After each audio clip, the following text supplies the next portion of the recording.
ನೀವು ನೋಡ್ತಾ ಇರೋದು ಕನ್ನಡ ಮೀಡಿಯಂ. ನಾನು ನಿಮ್ಮ ಆಲ್ರೌಂಡರ್ ಅರ್ಜುನ.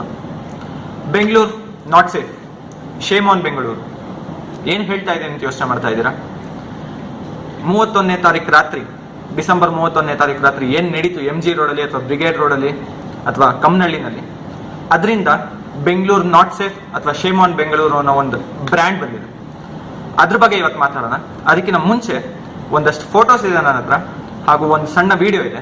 ಇದನ್ನಾಗಲೇ ನೀವು ನೋಡಿರ್ತೀರಾ ನ್ಯೂಸ್ ಚಾನೆಲ್ಸಲ್ಲಿ ಅಥವಾ ಸೋಷಿಯಲ್ ಮೀಡಿಯಾದಲ್ಲೆಲ್ಲ, ಆದರೂ ಒಂದ್ಸತಿ ನೋಡ್ಕೊಂಬನ್ನಿ.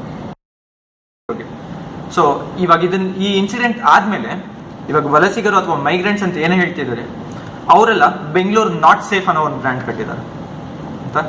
ಅದಕ್ಕೆ ನಮ್ಮವರು ಅಂದರೆ ನೇಟಿವ್ ಬೆಂಗಳೂರಿಯನ್ಸ್ ಅಥವಾ ನೇಟಿವ್ ಕನ್ನಡಿಗಸ್ ಏನು ಹೇಳ್ತಾ ಇದ್ದಾರೆ, so when you call Bengaluru as not safe, like Bengaluru safe ಅಲ್ಲ ಅಂತ ಅಂದಮೇಲೆ ವಾಪಸ್ ಹೋಗಿ ನಿಮ್ಮ ಊರುಗಳಿಗೆ ಅಂತ ಹೇಳ್ತಾರೆ. ಬಟ್ ಇಲ್ಲಿ ಬೆಂಗಳೂರು ನಾಟ್ ಸೇಫಾ ಅಥವಾ ಬೆಂಗಳೂರಲ್ಲಿ ಆಗಿರೋ ಇನ್ಸಿಡೆಂಟಿಂದ ಹಿಂಗೆ ಬರ್ತಾ ಇದೆಯಾ ಅನ್ನೋದನ್ನ ನಾವು ಫಸ್ಟ್ ಯೋಚನೆ ಮಾಡಬೇಕಾಗುತ್ತೆ. ಯಾವುದೋ 1-2 ಇನ್ಸಿಡೆಂಟ್ ಆಯಿತು ಅಂತ ಇಡೀ ಬೆಂಗಳೂರೇ ಸರಿಗಿಲ್ಲ ಅಂತ ಹೇಳೋದು ತಪ್ಪಾಗುತ್ತೆ. ಯಾಕೆಂದರೆ ಬೆಂಗಳೂರು ಅಂತ ಸಿಟಿನಲ್ಲಿ ಇಡೀ ಇಂಡಿಯಾದಲ್ಲಿ ಕಂಪೇರ್ ಮಾಡಿದ್ರೆ ಬೆಂಗಳೂರು ಸಿಟಿನಲ್ಲೇ ತುಂಬ ಹೆಣ್ಮಕ್ಳು ನೈಟ್ ಶಿಫ್ಟ್ ಕೆಲ್ಸಕ್ಕೆ ಹೋಗೋದು. ಯಾವ ಬೇರೆ ಸಿಟೀಸ್ ಕಂಪೇರ್ ಮಾಡಿದ್ರೆ ಎಲ್ಲ ಕಡೆ ಹೋಗ್ಬೋದು, ಬಟ್ ಇಲ್ಲಿ ಹೋಗೋಷ್ಟು ಹ್ಯೂಜ್ ಅಮೌಂಟಲ್ಲಿ ಹೆಣ್ಮಕ್ಳು ನೈಟ್ ಶಿಫ್ಟ್ ಕೆಲಸಗಳಿಗೆ ಇನ್ನೆಲ್ಲೂ ಹೋಗಲ್ಲ, ಕಾರ್ಪೊರೇಟ್ ಫೀಲ್ಡಲ್ಲಾಗಲಿ ಅಥವಾ IT ಫೀಲ್ಡಾಗಲಿ ಬೇರೆ ಎಲ್ಲಿನೂ. ಸೊ ಅದಕ್ಕೆ ಏನು ಅರ್ಥ ಅಂತಂದರೆ, ಬೆಂಗಳೂರು ಸೇಫ್ ಇರೋದ್ರಿಂದನೇ ಇಲ್ಲಿರೋ ಲೋಕಲೈಟ್ಸ್ ಪೇರೆಂಟ್ಸ್ ಆಗ್ಬೋದು ಅಥವಾ ಬೇರೆ ತಂದೆ ತಾಯಿಗಳಾಗ್ಬೋದು ಧೈರ್ಯದಿಂದ ಅವ್ರ ಮಕ್ಕಳನ್ನ, ಅವ್ರ ಹೆಣ್ಮಕ್ಳನ್ನ ಕಳಿಸ್ತಾ ಇದ್ರು ಆಫೀಸ್ಗೆ. Because they feel Bengaluru is safe. ಅವ್ರಿಗೆ ಅನ್ಸುತ್ತೆ ಬೆಂಗಳೂರು ಬೇರೆ ಸಿಟೀಸ್ ಕಂಪೇರ್ ಮಾಡೋದು ಸೇಫ್ ಇದೆ ಅಂತ. ಸೊ ನೀವು ಎಲ್ಲಿಂದನೋ ಬಂದ್ಬಿಟ್ಟು ಒಂದು ಇನ್ಸಿಡೆಂಟ್ ಆಯಿತು ಅಂತ ಅಂದ್ಬಿಟ್ಟು ಬೆಂಗಳೂರು ಸೇಫ್ ಅಲ್ಲ ಅಂತ ಹೇಳೋಕ್ಕಾಗಲ್ಲ ಅಲ್ವಾ? And Kammanahalli, MG road, brigade road ಮಾತ್ರ ಬೆಂಗಳೂರಲ್ಲ. ಅಲ್ಲಿ ಒಂದು ಇನ್ಸಿಡೆಂಟ್ ಆಯಿತು ಅಂದ್ಬಿಟ್ಟು ಇಡೀ ಬೆಂಗಳೂರಿಗೆ ನೀವು ತಪ್ಪ ಹಾಕೋಕ್ಕಾಗಲ್ಲ.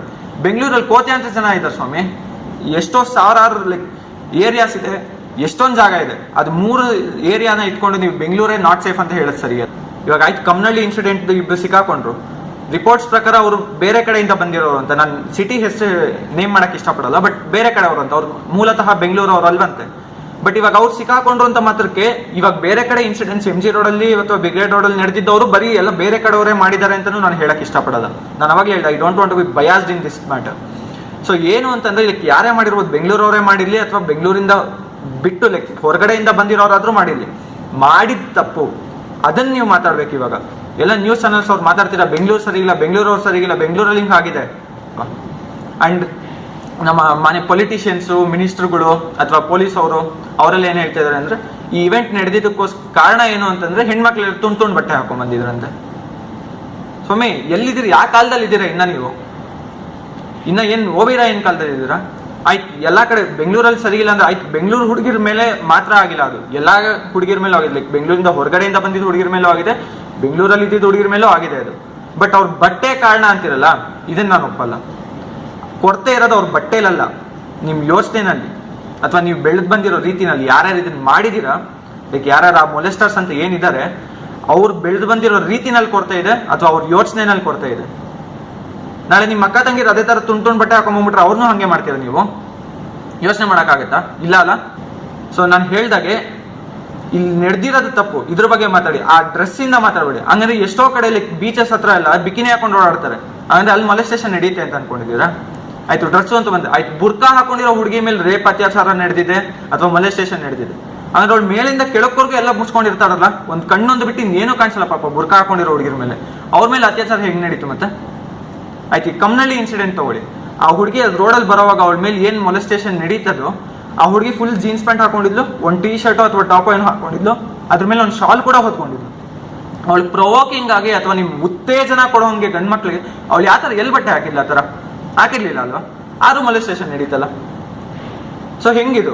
ಬಟ್ಟೆಯಿಂದ ಅಲ್ಲ ಹೇಳಿದ್ರು ಯಾರು ಮಿನಿಸ್ಟರ್ ಆ ಪೊಸಿಷನ್ ಅಲ್ಲಿ ಇರೋ ಆ ಥರ ಎಲ್ಲ ಮಾತಾಡಬಾರ್ದು, ಆದ್ರೂ ಮಾತಾಡಿದ್ದಾರೆ. ಹುಡುಗಿರು ಬಟ್ಟೆ ಹಾಕೊಂಡ್ಬಂದ್ರು, ವೆಸ್ಟರ್ನೈಸೇಷನ್ ಅವ್ರು ಮಾಡೋಕ್ಕೋಸ್ಕರ ಅವರಿಂದನೇ ಆಗಿದ್ದು, ಅವರೇ ಅನುಭವಿಸ್ತಾ ಇದ್ದಾರೆ. ನೀವಂತ ಪೊಸಿಷನ್ ಅಲ್ಲಿ ಇಟ್ಕೊಂಡಿದ್ದು ಹೇಳುವಂತ ಮಾತುಗಳಲ್ಲ ಇವೆಲ್ಲ. ಬಟ್ಟೆಯಿಂದ ಆಗೋದಲ್ಲ, ನಿಮ್ ಯೋಚನೆಯಿಂದ ಆಗೋದು. ಅರ್ಥ ಆಯ್ತಾ? ಅಂಡ್ ಇನ್ನೊಂದು ಹೇಳಿದ್ರು, ಅಂಡ್ ಹೆಣ್ಮಕ್ಳಿಗೊಂದು ಹೇಳಕ್ ಇಷ್ಟಪಡ್ತೀನಿ ನಾನು.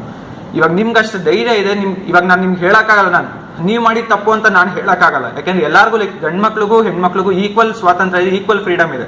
ಸೊ ನಾನು ಹಿಂಗೆ ಬಂದ್ಬಿಟ್ಟು ಇವಾಗ ಇನ್ಮೇಲಿಂದ 11 ಗಂಟೆ ಮೇಲೆ ಎಲ್ಲೂ ಆಚೆ ಹೋಗಬೇಡಿ ಅಥವಾ ನೈಟ್ ಶಿಫ್ಟ್ ಕೆಲ್ಸಕ್ಕೆ ಹೋಗಬೇಡಿ ಅಥವಾ ಈ ಥರ ಜನವರಿ 1 ಅಥವಾ ಬೇರೆ ಫಂಕ್ಷನ್ಸ್ ಯಾವಾಗ ಗ್ಯಾದರಿಂಗ್ ಪಬ್ಲಿಕ್ ಅಲ್ಲಿ ನಡೆಯುತ್ತೆ ಅಲ್ಲಿಗೆ ಹೋಗಬೇಡಿ ಅಂತ ಹೇಳಕ್ಕಾಗಲ್ಲ. ನೀವು ಹೋಗಿ, ನೀವು ನಿಮ್ಮ ಫ್ರೆಂಡ್ಸ್ ಜೊತೆ ಹೋಗಿ ಎಂಜಾಯ್ ಮಾಡ್ತೀರಾ, ಮಾಡಿ ಎಲ್ಲ ಮಾಡಿ. ಬಟ್ ಎಲ್ಲಾ ಸತಿನೂ ನಿಮ್ಮನ್ನು ಸೇಫ್ ಮಾಡಕ್ಕೆ ಯಾರು ಇರ್ತಾರೆ ಅನ್ನೋದನ್ನ ಅದಕ್ಕೆ ಪ್ರಿಪೇರ್ ಆಗಿ ಹೋಗಿ. ಸೇಫ್ ಮಾಡಕ್ ಇಲ್ಲದೆ ಇರ್ಬೋದು ಅನ್ನೋದನ್ನ ಪ್ರಿಪೇರ್ ಮಾಡ್ಕೊಂಡು ಹೋಗಿ ಮನಸ್ಸಲ್ಲಿ. ಇವಾಗ ಈ ಸತಿ ಈ ಇವೆಂಟ್ ನಡೆದಾಗೂ ನಿಮ್ ಜೊತೆ ನಿಮ್ ಫ್ರೆಂಡ್ಸು ಅಥವಾ ರಿಲೇಟಿವ್ಸು ಅಣ್ಣ ತಮ್ಮಂದ್ರೆಲ್ಲ ಇದ್ರು, ಬಟ್ ಆದ್ರೂ ಎಷ್ಟೋ ಕಡೆ ಅಹಿತಕರ ಘಟನೆಗಳು ನಡೀತು ಅಲ್ವಾ. ಸೊ ಪ್ರಿಪೇರ್ ಆಗೋಗಿರಿ. ನೀವು ಸೆಲ್ಫ್ ಡಿಫೆನ್ಸ್ ಕಲ್ತ್ಕೊಳ್ಳಿ. ನೀವು ಇವಾಗ ಮಾಡ್ತೀನಿ, ನೀ ಧೈರ್ಯ ಮಾಡ್ಕೊಂಡು ನಾನು ಇಲ್ಲ ಹೋಗ್ತೀನಿ ಅಂತ ಹೋಗೋಗಿದ್ರೆ ಅಲ್ಲಿ ಯಾರು ಇಲ್ಲದೆ ಇದ್ರು ನಿಮ್ಮನ್ನ ನೀವು ಸೇಫ್ ಮಾಡ್ಕೊಂತೀನಿ ಅಂದ್ರೆ ನಿಮ್ಗೆ ಗೊತ್ತಿರಬೇಕು. ಆ ಧೈರ್ಯ ಮಾಡ್ಕೊಂಡು ಹೋಗಿ ಸೆಲ್ಫ್ ಡಿಫೆನ್ಸ್ ಕಲ್ತ್ಕೊಳ್ಳಿ.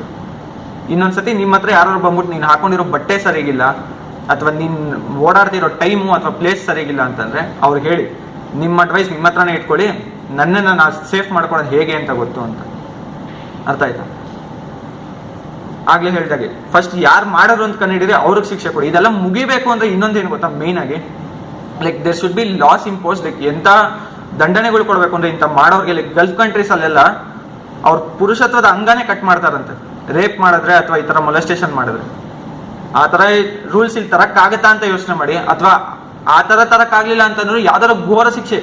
ಒಬ್ಬ ಮೊಲೆಸ್ಟ್ ಮಾಡೋನು ಅಥವಾ ಈ ತರ ಮಾಡಕ್ ಯೋಚನೆ ಮಾಡೋನು ಇದನ್ನ ಮಾಡಕ್ಕಿಂತ ಮುಂಚೆ ಇದನ್ನ ಮಾಡಿದ್ಮೇಲೆ ನನ್ಗೆ ಎಫೆಕ್ಟ್ಸ್ ಏನಾಗುತ್ತೆ ಅಂತ ಭಯ ಪಡ್ಬೇಕು. ಅವನು ಮಾಡ್ಬಿಟ್ಟು ಸಿಕ್ಕಾಕೊಂಡ್ಬಿಟ್ರೆ ನನ್ನ ಗತಿ ಏನು ಅಥವಾ ನನ್ನ ಜೀವನ ಏನು, ಒಂದು ನಿಮಿಷದ ಸುಖಕ್ಕೋಸ್ಕರ ನನ್ನ ಜೀವನ ಪರ್ಯಂತ ನಾನು ದುಃಖ ಪಡ್ಬೇಕಾಗುತ್ತೆ ಅನ್ನೋ ಅಷ್ಟು ಭಯ ಪಡ್ಬೇಕು ಅವನು.